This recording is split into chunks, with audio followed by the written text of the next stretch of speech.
Hello friends, कैसे हो सब लोग। मैं CS विमित कटारिया तुम्हें पढ़ाऊंगा 12th RBSc अकाउंट्स। करेक्ट ना। लॉकडाउन तो तुम लोग ने फुल एंजॉय किया होगा, नहीं भी किया है तो अभी भी कर सकते हो, कोई मना नहीं है। लेकिन साथ साथ में अब तुम्हें पढ़ाई भी स्टार्ट करनी पड़ेगी, बिकॉज बोर्ड एग्जाम्स में तुम्हारे रिजल्ट भी बहुत मायने रखते हैं। और RBSc है तो तुम्हें ज़्यादा प्रैक्टिस भी करनी पड़ेगी। पेपर भी टफ आता है कंपेयर टू CBSE। करेक्ट। तो और अगर तुम्हें वीडियोस के बीच में अगर कभी भी कोई प्रॉब्लम आती है तो मुझे आप आराम से कभी भी कॉल कर सकते हो, व्हाट्सएप कर सकते हो। वीडियो को एक बार देखना, दो बार देखना, तुम्हें सब चीज होप से तुम्हें समझ में आ जाएगी अच्छे से। ठीक ना। क्वेश्चंस के साथ साथ हम लोग आंसर्स भी देखते जाएंगे, अनसॉल्व क्वेश्चंस भी देखेंगे, सॉल्व क्वेश्चंस भी देखेंगे। और होमवर्क भी तुम्हें दूंगा मैं, और होमवर्क तुम्हें टाइम टू टाइम तुम्हें कंप्लीट करना है और मुझे शो करना है। करेक्ट। फर्स्ट चैप्टर हम लोग जो पढ़ने वाले हैं वो है साझेदारी का सामान्य परिचय। साझेदारी, तो ये नाम तो तुमने सुना ही होगा, साझेदारी, है ना। चलो, साझेदारी मतलब पार्टनरशिप का हम लोग मीनिंग समझेंगे सबसे पहले कि पार्टनरशिप की जरूरत क्यों पड़ी। देखो, पहले था एकाकी व्यापार, मतलब कोई एक आदमी एक व्यापार को पूरा संभालता था। तो इसमें नुकसान क्या था कि पैसा भी उसी को लगाना है, ध्यान भी उसी को रखना है, जो भी नुकसान होगा या फिर फायदा होगा चलो वो सब उसी का है। ठीक है, लेकिन एक बंधन में बन जाता था कि यार हम ज्यादा काम कैसे करेंगे, मैं ये सब जगह कैसे संभालूंगा, कैसे ध्यान रखूंगा। तो उसके लिए क्या आया, साझेदारी। अब साझेदारी का मतलब क्या है कि मिनिमम अपने को कितने लोग चाहिए इसके चलाने के लिए, दो जने चाहिए। सर पैट्रिक पलक क्या कहता है कि साझेदारी उन व्यक्तियों के बीच का संबंध है जिन्होंने सबके द्वारा अथवा सबकी ओर से उनमें से किसी के द्वारा किए जाने वाले व्यापार के लाभों में हिस्सा बांटने के लिए ठहराव किया है। इसका मतलब क्या है कि साझेदारी उन व्यक्तियों के बीच का संबंध है, साझेदारी उन व्यक्तियों के बीच में संबंध है जिन्होंने सबके द्वारा अथवा सबकी ओर से उनमें से किसी एक के द्वारा किए जाने वाले व्यापार, मतलब इसका मतलब क्या है कि व्यापार या तो सब मिलकर चलाएंगे या उनमें से कोई भी एक भी चला सकता है। ठीक है, सी इसमें होता है ना, जैसे बहुत सारे लोग कोई कोई तो कहता है कि सिर्फ मैं पैसा लगाऊंगा, और किसी के पास दिमाग है तो वो कहता है कि हाँ चलो मैं बिजनेस चलाऊंगा। तो बिजनेस या तो सब मिलकर चला सकते हैं या फिर उनमें से कोई भी एक चला सकता है। और हम व्यापार क्यों कर रहे हैं, व्यापार में जो भी लाभ होगा वो हम अपना अपना हिस्सा बांटने के लिए हमने क्या किया है, ठहराव किया, हमारे बीच में हमने संबंध किए थे। ठीक है। तो साझेदारी का मतलब क्या है कि साझेदारी का मतलब ऐसे व्यापार जिसमें सब मिलकर या फिर उनमें से कोई भी एक व्यक्ति उस व्यापार को क्या कर सकता है, चला सकता है। और हम बिजनेस क्यों करते हैं, बिकॉज बिजनेस में जो हमें लाभ होंगे वो हमें क्या करना है, सब में बांटने हैं। तो ये है साझेदारी। चलो, साझेदारी की परिभाषा देखने के बाद हम देखेंगे साझेदारी की विशेषताएं ना। ये जो हमने डेफिनेशन पढ़ा था तो उसी में हमने देखा था कि साझेदारी चालू करने के लिए हमें कितने जनों की जरूरत होती है, हमें कम से कम दो लोगों की जरूरत होती है, और ज्यादा से ज्यादा कितने लोगों की जरूरत, कितने हो सकते हैं इसमें, 50। देखिए, पहला पॉइंट है दो या दो से अधिक व्यक्ति का होना। सबसे पहली बात क्या होगी यहाँ पे कि साझेदारी चालू करने के लिए हमें कम से कम कितने लोग चाहिए, दो लोग चाहिए, और अधिक से अधिक कितने हो सकते हैं, 50। साझेदारों के मध्य समझौता या अनुबंध होना, जब एक से ज्यादा लोग काम कर रहे होते हैं तो हो सकता है कि आगे जाके उनके बीच में लड़ाई हो सके, हो सकती है बिल्कुल। जैसे आज तो मैंने व्यापार चालू कर दिया, आज तो मेरे बिजनेस में प्रॉफिट नहीं दिख रहा है, लेकिन आगे जाके जब हम तरक्की करेंगे, प्रॉफिट कमाएंगे, तब हो सकता है कि दो लोगों के बीच में झगड़ा होना आवश्यक है। तो उस झगड़े का निपटारा करने के लिए जब हम पार्टनरशिप चालू करते हैं तभी हम उनके बीच में क्या बना लेते हैं, अनुबंध बना लेते हैं। ठीक है ना। ये अनुबंध कैसे हो सकते हैं, लिखित या फिर मौखिक। लिखित मतलब रिटर्न, मौखिक मतलब ओरली। अब बताओ सही कौन सा है दोनों में से, लिखा हुआ या फिर सिर्फ बोला हुआ। बोला हुआ तो आज याद है, कल तो फिर हम भूल जाएंगे। तो अनुबंध कैसा होना चाहिए, लिखित होना चाहिए, ताकि आगे जाकर हम देख सके कि हमने उस समय पे क्या डिसाइड किया था और अब इस पे हम आगे कंटिन्यू कर सकते हैं। ठीक है। फिर लाभों का विभाजन, हम व्यापार क्यों करते हैं, हम प्रॉफिट कमाने के लिए, लाभ कमाने के लिए, और उस लाभों का हम क्या करते हैं, विभाजन करते हैं ना। अब ये विभाजन कैसे होगा, या तो हम बराबर बराबर बांटेंगे या फिर किसी अनुपात में बांटेंगे।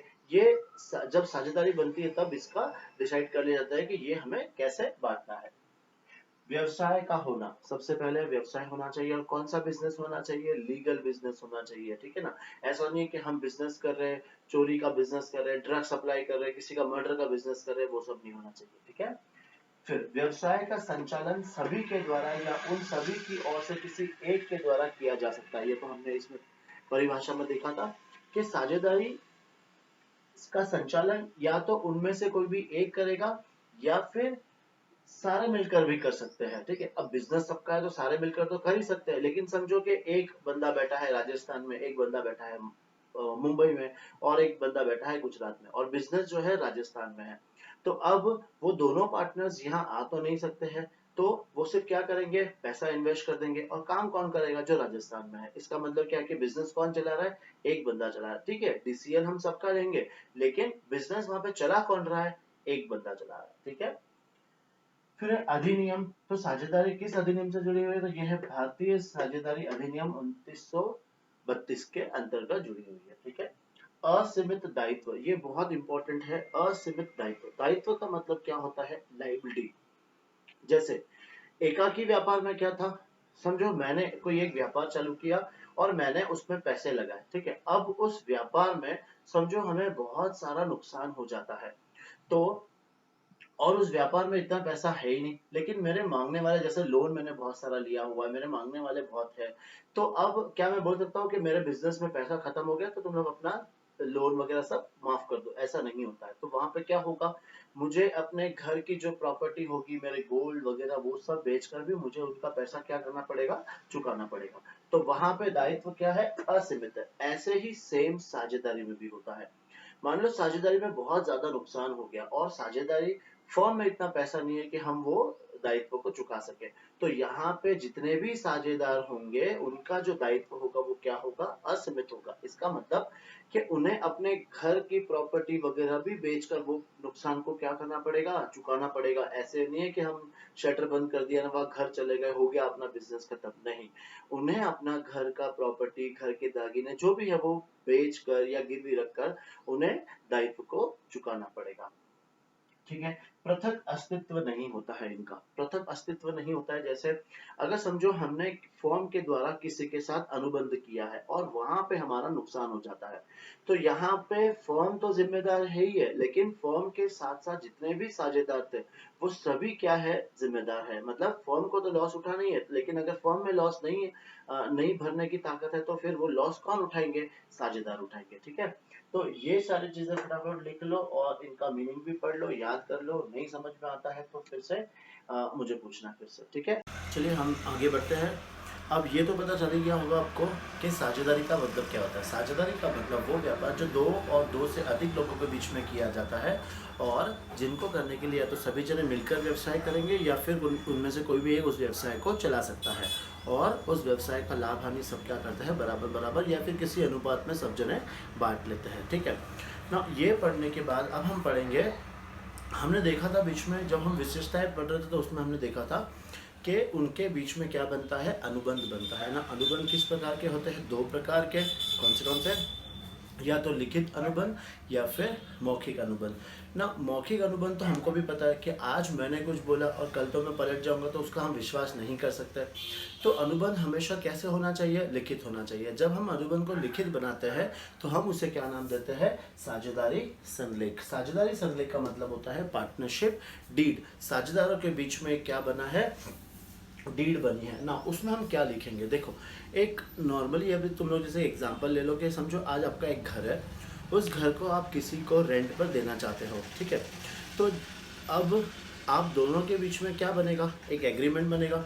उस एग्रीमेंट में आप क्या लिखोगे कि जो घर दे रहा है उसका नाम और पता, जिसने घर लिया है उसका नाम और पता, उसका व्यवसाय क्या है, वो क्या करता है, कहाँ रहता है, कितने टाइम के लिए ये हमने अनुबंध किया है, किराया कितना होगा, खाली कब करेगा, किराया कैसे बढ़ेगा, ये सारी चीज़ें हम क्या करते हैं? एग्रीमेंट में लिखते हैं। तो वैसे ही यहाँ पे दो या दो से अधिक मिलकर क्या कर रहे हैं? बिजनेस कर रहे हैं, तो उनके बीच में भी क्या बनेगा? एक एग्रीमेंट बनेगा, ठीक है। एग्रीमेंट क्यों बनाया जाता है? कि आगे चलकर इनके बीच में कोई लड़ाई झगड़ा ना हो और जो भी मामला है वो व्यवस्थित एकदम से सुलटारा हो जाए, ठीक है।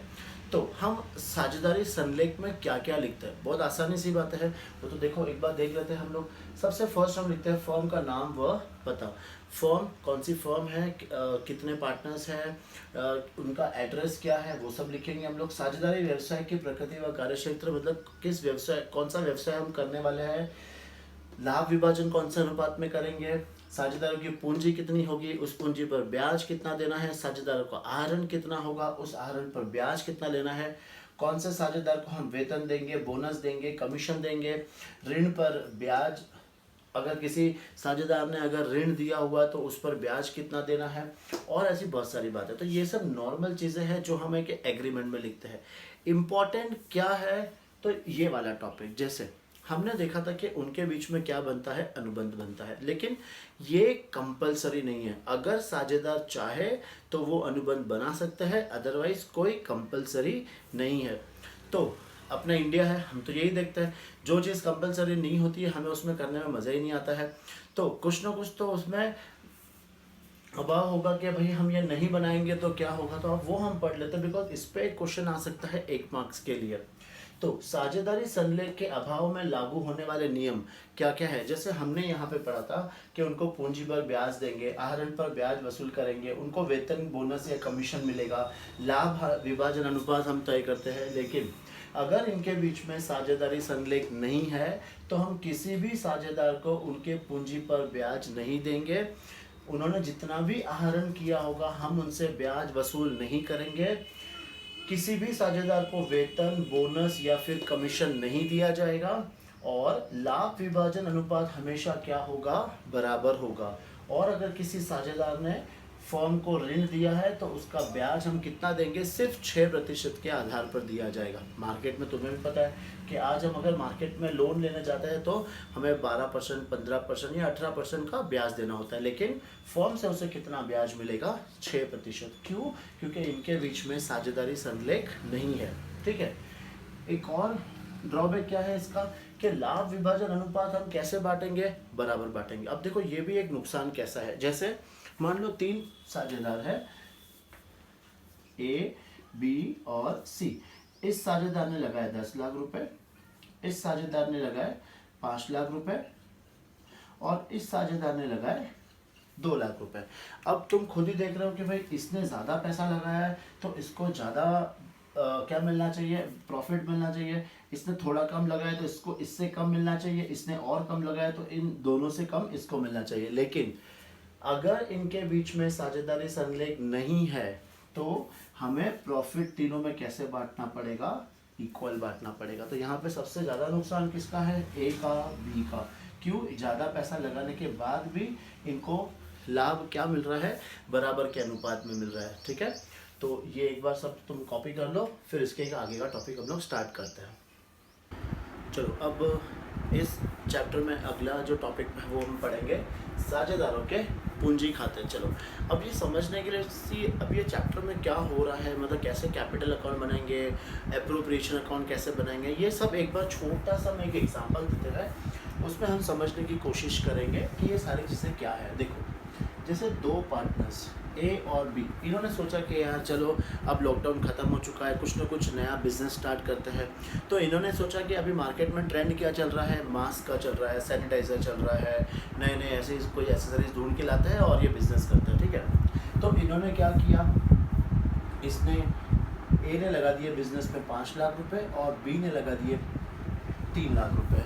ठीक है, अब ये इन पैसों से क्या करेंगे, इन पैसों से ये सामान खरीदेंगे, फिर एक दुकान लेंगे, जगह किराए पे लेंगे, फिर एडवर्टीजमेंट करेंगे, फिर ये जो सामान खरीदा इसको ये प्रॉफिट में बेचेंगे और फिर जो लाभ होगा वो ये क्या करेंगे, आपस में बांट लेंगे।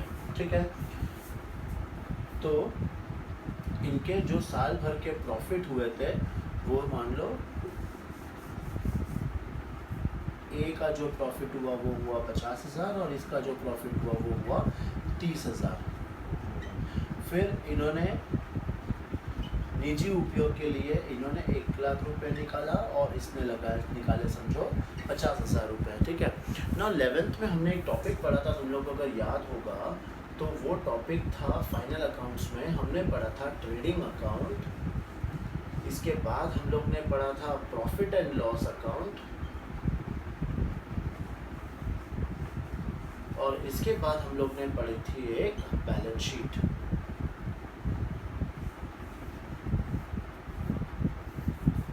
ठीक है ना। ट्रेडिंग अकाउंट से हमें क्या मिलता था, याद करो, हमें मिलता था ग्रॉस प्रॉफिट। फिर ये ग्रॉस प्रॉफिट को हम कहाँ लिखते थे, अपने प्रॉफिट एंड लॉस में लिखते थे, यहाँ पे लिखते थे बाय ग्रॉस प्रॉफिट। फिर यहाँ से हमें क्या मिलता था, नेट प्रॉफिट। ठीक है, फिर ये नेट प्रॉफिट याद करो, हम लोग क्या करते थे, अपने बैलेंस शीट के अंदर हम प्लस या माइनस करते थे। अगर नेट प्रॉफिट आता था तो हम प्लस करते थे, और नेट लॉस आता था तो हम माइनस करते थे। फिर याद करो, हम लोग इसमें ड्राइंग्स को भी क्या करते थे, माइनस करते थे। ड्राइंग्स हम माइनस करते, फिर ये सब प्लस माइनस करने के बाद हमें अपना आंसर मिलता था यहाँ पे। ठीक है ना, ये हम कैसे बनाते थे, एक स्टेटमेंट के वाइज बनाते थे, और अभी हमें ये चीज़ क्या करनी है, एक अकाउंट के थ्रू बनाना है। ठीक है, तो एक सिंपल रूल इसका याद रखना, कैपिटल अकाउंट का एक सिंपल रूल याद रखना, अगर कोई भी चीज़ से अगर मेरी कैपिटल इंक्रीज होती है, अगर मेरी कैपिटल बढ़ती है, तो वो हम कहाँ लिखेंगे, इसके क्रेडिट साइड में लिखेंगे। और अगर किसी वजह से अगर हमारी कैपिटल कम होती है तो उसे हम कहाँ लिखेंगे, डेबिट साइड में लिखेंगे। एक सिंपल सा रूल तुम लोग याद रखना कि अगर हमारी पूंजी बढ़ती है, अगर हमारी पूंजी बढ़ती है तो हम कहाँ लिखेंगे, क्रेडिट साइड में लिखेंगे, और अगर हमारी पूंजी कम होती है तो हम कहाँ लिखेंगे, डेबिट साइड में लिखेंगे। ठीक है, अब जैसे यहाँ पे इनको हुआ था प्रॉफिट, प्रॉफिट के वजह से अपना कैपिटल क्या होगा, हमेशा याद रखना, प्रॉफिट के वजह से मेरा कैपिटल बढ़ जाएगा। और ड्राइंग्स मतलब हमने निजी उपयोग के लिए पैसे निकाले तो हमारा कैपिटल क्या हो जाएगा, कम हो जाएगा। ठीक है, तो अब कुछ चीज़ें याद रखो, जैसे अभी हमने देखा, एक तो नेट प्रॉफिट, नेट प्रॉफिट के वजह से हमारा कैपिटल क्या होगा, बढ़ जाएगा, इंक्रीज होगा, तो हम लोग कहाँ लिखेंगे, क्रेडिट साइड में लिखेंगे। फिर है ड्राइंग्स, इसके वजह से मेरा कैपिटल क्या होगा, कम होगा, तो हम लोग ये चीज़ को कहाँ लिखेंगे, डेबिट साइड में। फिर हम साझेदार को उनकी पूंजी पर हम क्या दे रहे हैं, ब्याज दे रहे हैं, मतलब साझेदारों को ये पैसा मिल रहा है तो उनकी कैपिटल क्या हो जाएगी, बढ़ेगी, तो हम लोग ये कहाँ लिखेंगे, क्रेडिट साइड में लिखेंगे। फिर है interest on drawings, interest on drawings ना, इंटरेस्ट ऑन ड्राइंग्स क्या है, जो उन्होंने आहरण किया था उन पे हम क्या कर रहे हैं, ब्याज वसूल कर रहे हैं उनसे, मतलब ये पैसा साझेदारों को किसको देना है, फर्म को देना है, तो इसके वजह से उनकी पूंजी क्या हो जाएगी, कम हो जाएगी, तो हमें ये क्या करना है, डेबिट करना है।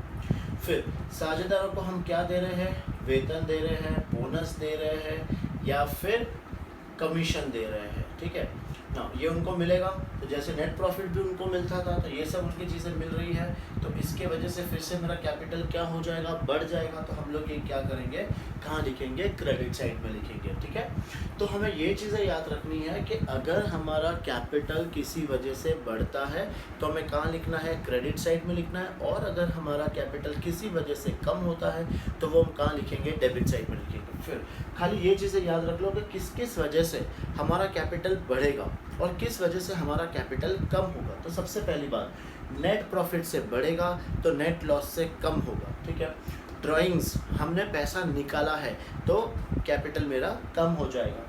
इंटरेस्ट ऑन कैपिटल हमें मिल रहा है, देखो हमें ये किसके पॉइंट ऑफ व्यू से सोचना है, साझेदारों के पॉइंट ऑफ व्यू से। साझेदारों को ये पैसा मिल रहा है तो कैपिटल बढ़ेगा, साझेदारों से ये पैसा लिया जा रहा है तो कैपिटल कम होगा।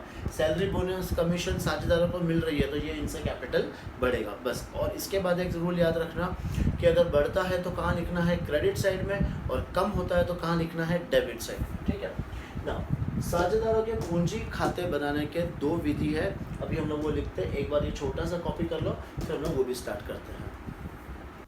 चलो टॉपिक को आगे बढ़ाते हैं हम लोग। अब हम लोग आगे पढ़ेंगे साझेदारों के पूंजी खाते। पूंजी खाते कैसे बनाए जाते हैं, पूंजी खाते बनाने की दो विधि है, स्थिर पूंजी खाता विधि या फिर परिवर्तनशील पूंजी खाता विधि। ठीक है, इसको हम लोग इंग्लिश में क्या बोलेंगे, फिक्स्ड कैपिटल अकाउंट मेथड और फ्लक्चुएटिंग कैपिटल अकाउंट मेथड। ठीक है, देखो अब जैसे क्वेश्चंस तुम्हें आएंगे दो पार्ट में, मतलब जो क्वेश्चन हिंदी में आ रहा है वही सेम क्वेश्चन तुम्हें इंग्लिश में भी आएगा। कभी कभी ऐसा होता है कि हम थोड़ा सा कंफ्यूज हो जाते हैं, तो उस टाइम पे क्या करो, उसका या तो इंग्लिश वर्जन देख लिया करो, ताकि तुम्हें ये पता चल जाए कि हाँ चलो इस चीज़ में हमें ये करना है। बहुत सारे स्टूडेंट्स ऐसे होते हैं, ठीक है, वर्ड हिंदी मीडियम में रहे, लेकिन ज़्यादा उनको समझ में क्या आती है, इंग्लिश मीडियम समझ में आता है। तो ठीक है, दोनों के लिए ये वीडियो बनाया गया है। देखो, फिक्स्ड कैपिटल मेथड या फिर फ्लक्चुएटिंग कैपिटल मेथड। फिक्स्ड का मतलब क्या होता है, स्थिर, मतलब जहां पे पूंजी खाता क्या होगा, अपना स्थिर होगा। इसलिए हम लोग यहाँ पे दो अकाउंट बनाएंगे, एक बनाएंगे पूंजी खाता और दूसरा कौन सा बनाएंगे, चालू खाता। मतलब एक तो बनेगा पार्टनर्स कैपिटल अकाउंट और दूसरा बनता है पार्टनर्स करंट अकाउंट। और यहाँ पे क्या है, परिवर्तनशील, मतलब अपना जो कैपिटल है वो क्या होगा, परिवर्तन मतलब बदलता रहेगा, इसलिए इसको क्या नाम दिया गया है, फ्लक्चुएटिंग कैपिटल अकाउंट मेथड। यहाँ पे हम सिर्फ एक ही अकाउंट बनाएंगे, कौन सा अकाउंट, पार्टनर्स कैपिटल अकाउंट। ठीक है, चलो ये होता क्या है, देखो जैसे अभी हम लोगों ने थोड़ा देर पहले क्या देखा कि हमारा कैपिटल कुछ चीज़ों से बढ़ता है और कोई कोई चीज़ों से कम हो जाता है। तो ये चीज़ हमें क्या लिखनी है, अब हमें अपने कैपिटल अकाउंट में लिखनी है। तो अब हमें ये देखना है कि कौन सी एंट्री डेबिट साइड में आएगी और कौन सी एंट्री क्रेडिट साइड में आएगी। तो ये तो तुम्हें आइडिया आ गया, कैसे बताओ फटाफट। चलो, इंटरेस्ट ऑन कैपिटल, इससे क्या होगा, अपना कैपिटल बढ़ेगा या कम होगा। ठीक है, इंटरेस्ट ऑन ड्राइंग्स, ये सारी चीज़ें तो अभी अपन ने थोड़ी देर पहले पढ़ी थी। पहले अपने माइंड में ये क्या कर लो, रिवीजन कर लो फटाफट इसका, कि interest on capital, interest on drawing, salary commission, फिर क्या था, और प्रॉफिट, नेट लॉस, किस चीज़ से अपना कैपिटल बढ़ता है और किस चीज़ से अपना कैपिटल कम होता है। मैं एक बार फिर यहाँ पे नोट डाउन कर लेता हूँ, एक बार फिर देख लेते हैं इसी चीज़ को। देखो, शॉर्ट में लिखता है interest on capital, interest on drawings, salary, commission, profit, loss. ना ये और दो चीज़ लिख रहा हूँ मैं, एडिशनल कैपिटल, मतलब जब हम अतिरिक्त पूंजी बिजनेस व्यापार में लगाते हैं, अतिरिक्त पूंजी। और ये कैपिटल विड्रॉल, जब हम अपने व्यापार से पूंजी निकालते हैं। ठीक है, देखो इंटरेस्ट ऑन कैपिटल, मेरा कैपिटल अकाउंट क्या होगा, बढ़ेगा। इंटरेस्ट ऑन ड्राइंग्स, मेरा कैपिटल अकाउंट क्या होगा, कम होगा। सैलरी से कैपिटल अकाउंट बढ़ेगा, कमीशन से कैपिटल अकाउंट बढ़ेगा, प्रॉफिट से कैपिटल अकाउंट बढ़ेगा, लॉस से कैपिटल अकाउंट कम होगा। अगर हम अतिरिक्त पूंजी लगाते हैं तो मेरा कैपिटल अकाउंट बढ़ेगा, और अगर पूंजी हम निकालते हैं तो हमारा कैपिटल अकाउंट कम हो जाएगा। ठीक है, और इसके अलावा एक चीज़ और होती है, ड्राइंग्स, आहरण। ठीक है, इससे भी हमारा कैपिटल अकाउंट क्या हो जाएगा, कम हो जाएगा। देखो, कैपिटल निकालना और ड्राइंग्स करना, ये दोनों चीज़ें क्या है, अलग अलग है। कैपिटल निकाल रहे मतलब हम अपने बिजनेस से जो हमने पूंजी लगाई थी उसमें से कुछ हिस्सा हम क्या कर रहे हैं, फिर से निकाल रहे हैं। और जो ड्राइंग्स होती है वो क्या होती है, हमने अपने निजी उपयोग के लिए कुछ पैसा क्या किया है, फॉर्म से निकाला है। ठीक है, चलो अब ये चीज़ समझने के बाद अब हम ये देखेंगे कि इसे हम अकाउंट में कैसे रिकॉर्ड करना है, इसमें कौन सी चीज़ें आएगी, इसमें कौन सी चीज़ें आएगी और इसमें कौन सी चीज़ें आएगी। ठीक है, चलो अब फर्स्ट हम देखते हैं कौन सा method, fixed capital account method, स्थिर पूंजी खाता विधि। अब इसमें हम बनाएंगे दो अकाउंट। कौन से अकाउंट बनाएंगे, यहाँ पे हमने देख लिया है। एक तो बनेगा पार्टनर्स कैपिटल अकाउंट, कैसे बनाएंगे वो देखो। जैसे हम जो दो पार्टनर्स है तो दो लाइनें बना देंगे और यहाँ पे पार्टनर्स का नाम लिख देंगे, ए और बी, और यहाँ पे भी ए और बी। और दूसरा अकाउंट कौन सा बनेगा, पार्टनर्स करंट अकाउंट।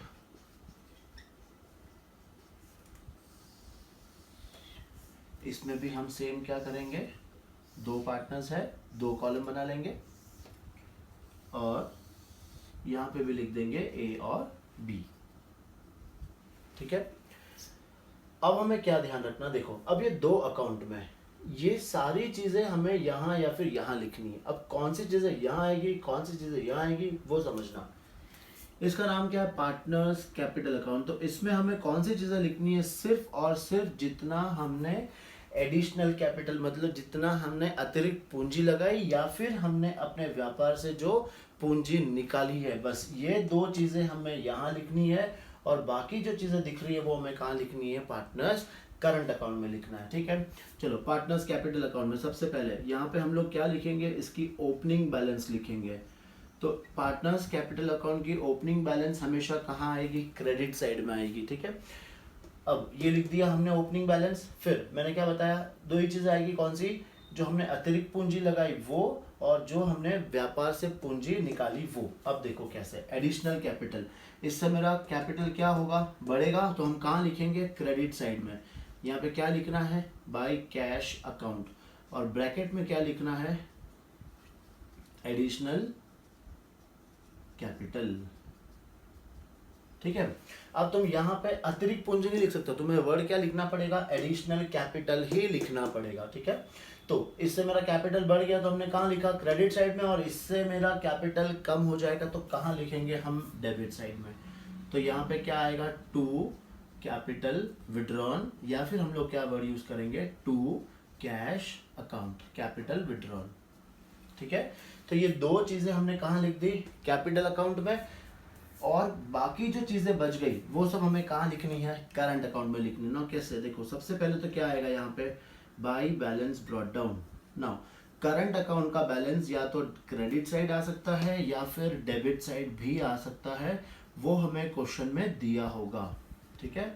तो अगर क्रेडिट साइड दिया तो क्रेडिट साइड लिखना है, डेबिट साइड दिया तो हमें डेबिट साइड लिखना है। अब ये सारी चीजें, अब सिंपल है, जिससे हमारा कैपिटल बढ़ रहा है या फिर करंट अकाउंट बढ़ रहा है वो हम कहाँ लिखेंगे, क्रेडिट साइड में, और जिससे कम हो रहा है वो कहाँ लिखेंगे, डेबिट साइड में। देखो फर्स्ट क्या है, पहले इंटरेस्ट ऑन कैपिटल, तो वो कहाँ लिखेंगे हम लोग, क्रेडिट साइड में।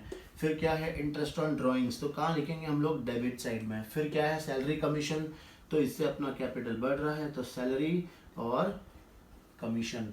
फिर प्रॉफिट, तो इससे भी अपना कैपिटल बढ़ रहा है तो प्रॉफिट भी लिखेंगे क्रेडिट साइड में। लॉस, इससे कम हो रहा है तो क्रेडिट साइड में। फिर ये दोनों चीजें यहाँ आ चुकी है, ड्राइंग्स, ये भी कहाँ आ जाएगा, डेबिट साइड में।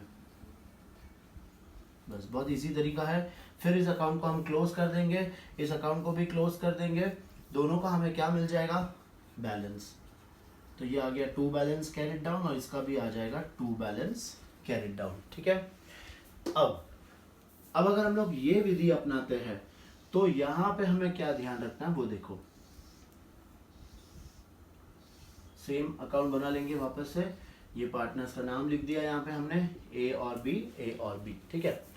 अब देखो यहाँ पे हमने ये सारी चीजों को अलग अलग बांट दिया था, जो कैपिटल में जाना था वो कैपिटल में गया, और जो बाकी मेरे चालू खाते में जाने थे वो मेरे चालू खाते में चलेगा। अब यहाँ पे क्या करना है, ये दोनों अकाउंट को मिलाकर हमें सिर्फ एक अकाउंट बनाना है, कौन सा अकाउंट, पार्टनर्स कैपिटल अकाउंट। मतलब ये सारी चीजें अब किस में जाएगी, इसी अकाउंट में जाएगी बस। तो तुम्हें क्या करना है, सबसे पहले ओपनिंग बैलेंस लिखना है, ये दोनों का ओपनिंग बैलेंस यहाँ आ जाएगा। अब सिंपल है, जो जो चीज़ से तुम्हारा बढ़ रहा है अकाउंट वो क्रेडिट साइड में, और जो कम हो रहा है वो लिखना है डेबिट साइड में। तो बाई इंटरेस्ट ऑन कैपिटल, फिर यहाँ आ जाएगा टू इंटरेस्ट ऑन ड्राइंग्स, फिर बाई सैलरी या फिर कमीशन, फिर प्रॉफिट हम वापस से यही लिख देंगे, बाई प्रॉफिट। लॉस होगा तो डेबिट साइड लिख देंगे। एडिशनल कैपिटल और पैसा लगाया हमने तो बाई कैश, पैसा निकाला तो टू कैश, और ड्राइंग्स भी आ जाएगा डेबिट साइड में।